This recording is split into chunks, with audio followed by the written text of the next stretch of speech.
بسم اللہ الرحمن الرحیم۔ شیخ ابو الوفا بن عقیل رحمۃ اللہ علیہ کہتے ہیں، میرے ایک دوست نے مجھے بتلایا کہ ایک عورت شام کے وقت ایک نوجوان کوارے کپڑا فروش کی دکان کے دروازے کے پاس جا کر بیٹھ گئی۔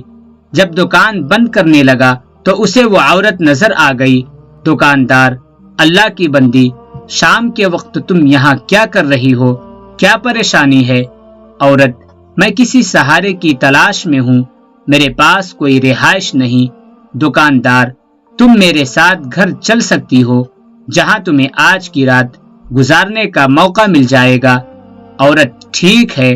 دکاندار اس عورت کو لے کر اپنے گھر گیا۔ بات چیت ہوئی اور نوجوان نے خود ہی پیشکش کر دی، کیوں نہ میں تم سے شادی کر لوں۔ عورت نے اس کی پیشکش قبول کر لی۔ گواہوں کو بلایا گیا، امام مسجد آیا، اس نے نکاح پڑھا اور دونوں کی شادی ہو گئی۔ شادی کے 3 دن گزرے تھے کہ چوتھے دن دکاندار کے گھر ایک آدمی چند عورتوں کو لے کر آیا۔ دکاندار نے پوچھا، آپ کون لوگ ہیں؟ کہاں سے آئے ہیں؟ کیا مقصد ہے؟ آنے والوں نے بتایا، ہم سب اس لڑکی کے قریبی رشتہ دار ہیں، اس کے چچا زاد بہن بھائی ہے۔ جب ہمیں آپ کے بارے میں معلوم ہوا کہ آپ نے ہماری رشتہ دار لڑکی کی زندگی کو سہارا دیا ہے اور اس کو اپنا شریک حیات بنا لیا ہے، تو ہمیں بہت ہی زیادہ خوشی ہوئی اور آپ کی شرافت اور اعلیٰ کردار سے ہم بہت متاثر ہوئے۔ ہمارے یہاں آنے کا مقصد یہ ہے کہ ہمارے گھر ایک شادی ہے جس میں آپ کی بیوی کی شرکت ناگزیر ہے، اس لیے ہم اسے چند دنوں کے لیے اپنے ساتھ لے جانا چاہتے ہیں۔ اگر آپ اسے ہمارے ساتھ جانے دیں تو مہربانی ہوگی۔ دکاندار ان کی باتیں سن کر اپنی بیوی کے پاس گیا اور اسے ان کی خواہش سے آگاہ کیا۔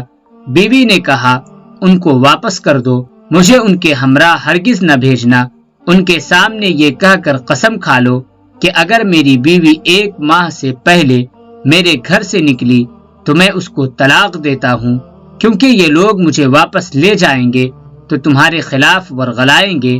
چونکہ میں نے ان کی اجازت کے بغیر تم سے شادی کر لی ہے اور ان کا گھر چھوڑ کر آئی ہوں، نہ معلوم انہیں ہمارا پتہ کس نے بتا دیا۔ بیوی کی بات سن کر دکاندار گھر سے باہر نکلا اور مہمانوں کے سامنے بیوی کے مشورے کے مطابق طلاق کی قسم بھی کھا لی کہ اگر یہ 1 ماہ سے پہلے گھر سے نکلی تو اس کو 3 طلاقیں۔ مہمان لوگ مایوس ہو کر واپس چلے گئے۔ نوجوان حسب معمول اپنی دکان پر چلا گیا، مگر اس کا ذہن اور خیال مسلسل اپنی بیوی کی طرف تھا۔ اس کا کاروبار میں دل نہیں لگ رہا تھا۔ ادھر اس کی بیوی اس کی عدم موجودگی کا فائدہ اٹھاتے ہوئے اس کے گھر سے کچھ لیے بغیر اپنے گھر چلی گئی۔ جب دکاندار گھر واپس آیا تو دیکھا کہ بیوی گھر میں موجود نہیں ہے۔ جب وہ ڈھونڈنے لگا تو کسی نے اسے بتایا کہ عورت آپ کا گھر چھوڑ کر چلی گئی۔ شیخ ابو الوفا رحمۃ اللہ علیہ کہتے ہیں کہ شاید اس عورت نے اپنے پہلے شوہر کے لیے حلال ہونے کی خاطر یہ ڈرامہ کیا تھا، جس نے اسے 3 طلاقیں دے دی تھی۔ لوگوں کو چاہیے کہ وہ اس قسم کے مکر و فریب سے ہوشیار رہیں اور لوگوں کے حیلوں اور بہانوں کے اسرار و رموز کو سمجھنے کی کوشش کریں۔